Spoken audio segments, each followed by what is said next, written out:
उत्तर प्रदेश की जनता ने जो समर्थन दिया उसका परिणाम ये हुआ कि बीजेपी को अपनी सरकार बनाने का मौका नहीं मिला, बल्कि उनकी भी सरकार गठबंधन की बनी है। और मैंने पहले भी कहा था, फिर वही बात मैं दोहराता हूँ, उत्तर प्रदेश से ही भारतीय जनता पार्टी आई थी और उत्तर प्रदेश से ही भारतीय जनता पार्टी को बाहर जाना है। अभी थोड़ा बाहर कर पाए हैं, 27 में पूरा बाहर हो जाएंगे। 27 में जनता ऐतिहासिक जीत दिलाने जा रही है और इसलिए भी दिला रही है, इनके मुख्यमंत्री और डिप्टी सीएम एक दूसरे का सर फोड़ रहे हैं। कभी आपने कल्पना नहीं की होगी, हिंदू धर्म के, सनातन धर्म के सबसे हमारे पूजनीय शंकराचार्य, उनके खिलाफ कोई बोल भी नहीं सकता था।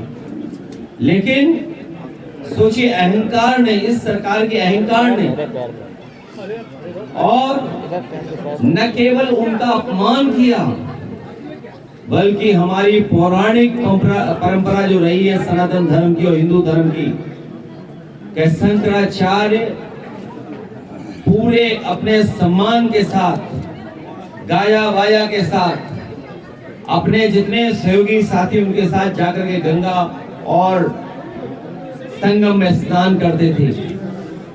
हम नहीं समझते कि हमें, आपको याद होगा कि कभी किसी पूजनीय शंकराचार्य को स्नान से रोका गया हो।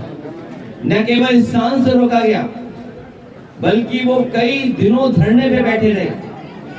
उनके जो शिष्य, बटुक और जो कम उम्र के हैं, जो हमारी परंपरा को आने वाली पीढ़ी तक लेके जाने वाले हैं, उन तक को शिखा और जो हमारी सबसे ज्यादा सम्मानित, हमारे सर पर जो शिखा होती है, उसको भी पकड़ कर पुलिस के लोगों ने अपमानित किया और इतनी पिटाई की, इतनी धुलाई की कि हम और आप लोग कल्पना नहीं कर सकते। उनके शिखा पकड़ करके भी उन्हें अपमानित करने का काम किया। और फिर मुख्यमंत्री जी कितने होशियार हैं, सोचो, संविधान और कानून के पीछे छिप रहे हैं। जिस संविधान और कानून को कभी मुख्यमंत्री जी ने नहीं माना, जिस संविधान कानून की वो बात कर रहे हैं, उसको कभी माना नहीं उन्होंने। ये दूसरों को उपद्रवी कहते हैं, माफिया कहते हैं।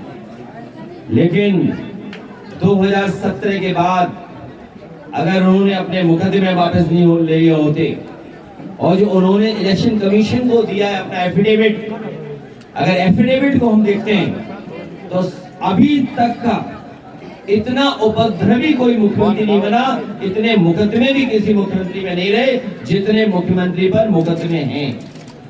उन्होंने अपने मुकदमे वापस लिए। और जो लोग माफिया और कानून व्यवस्था की बात करते हैं, बांदा आपका दूर नहीं है। बगल के बांदा में स्क्रैप माफिया, सोचिए, स्क्रैप माफिया को जेल से भगा दिया। वो अलग बात है, कन्नौज में हमारे कंबल से 2 अपराधी भाग गए। उस समय पुलिस जश्न मना रही थी। हमने इसलिए नहीं बोला उनके लिए कि बेचारे पकड़े जाते, कंबल पकड़ करके जेल से भाग के बताओ। और उसी भागने को देख करके अधिकारियों ने मिलकर के स्क्रैप माफिया को बांदा से भगा दिया।